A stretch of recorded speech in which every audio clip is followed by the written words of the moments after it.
morning everyone, welcome back to Inner Rubber Boots. My name is Katrina and today I want to share with you some tips of things to do before you order seeds for your garden.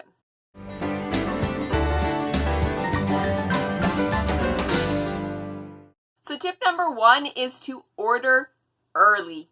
Now maybe a few years ago this wouldn't have mattered, but because of 2020, it is very important to order early because in 2020 there were shortages and it looks like there might be again for this year. Everyone's decided they're starting to garden now, and so seeds are popular and sometimes places sell out pretty far in advance. So you definitely want to be ordering your seeds early. And by early, I mean like you should be ordering your seeds now. So I've been gardening for a few years now, and there's a couple of things that I have learned along the way. One of those things is that not all seeds can be planted straight into the ground.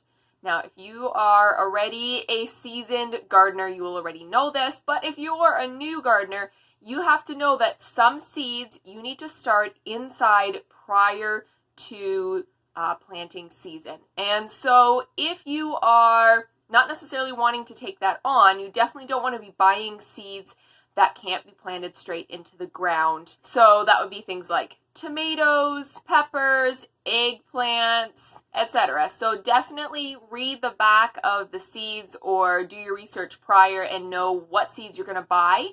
If you decide that you want to go the route of starting seeds inside, it can be a little difficult to do. For me, because I am not gardening on a huge scale, I don't find it worth it to start those plants. So if you're only having a small garden, just buy those plants already started at the garden center, because a lot of times those ones that you try to grow in your house don't end up working out. But if that hasn't deterred you, then definitely make sure that you have a lot of light for them, preferably a grow light, and you'll want to have the proper type of soil for them and little containers that have holes in the bottom. Just make sure you've done your research, because otherwise you're going to put a lot of time and money into planting those little seeds and growing those, only to still buy the started plants at the garden center come garden season. So if you have read through a gardening magazine before, you will know that there is some really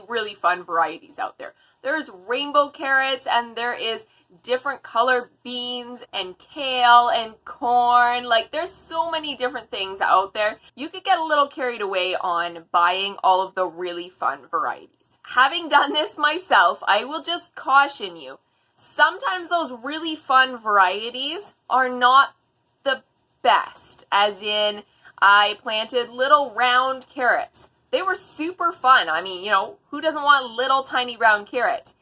Well, the truth is that they only ended up being like, you know, not even a golf ball size. And then when you try and peel them or do anything with them, they were just, there was no point, right? So sometimes some things are fun, but you end up actually finding out that you didn't really love them. So I'm just saying, make sure that you buy the ones that are fun as a fun experiment, but make sure you're also planting ones that are hardy, that say that they store well, that are resistant to pests.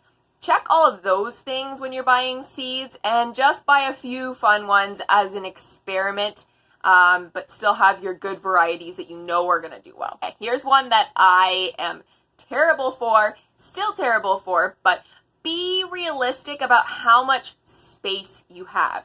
If your garden is 4 feet by 4 feet and you buy 30 different plants that you're going to put in there, you are going to have a problem. I like to overplant and put more things in than I should, but it's not a wise decision.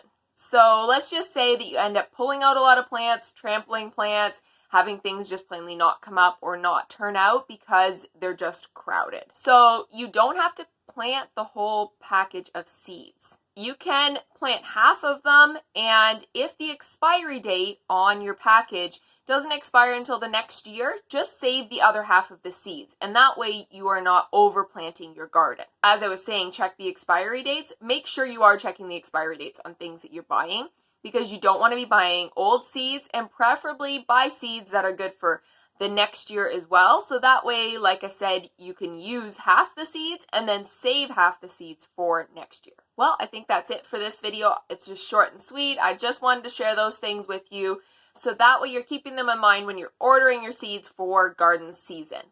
I hope you guys enjoyed that. I hope you are excited for spring weather and for gardening.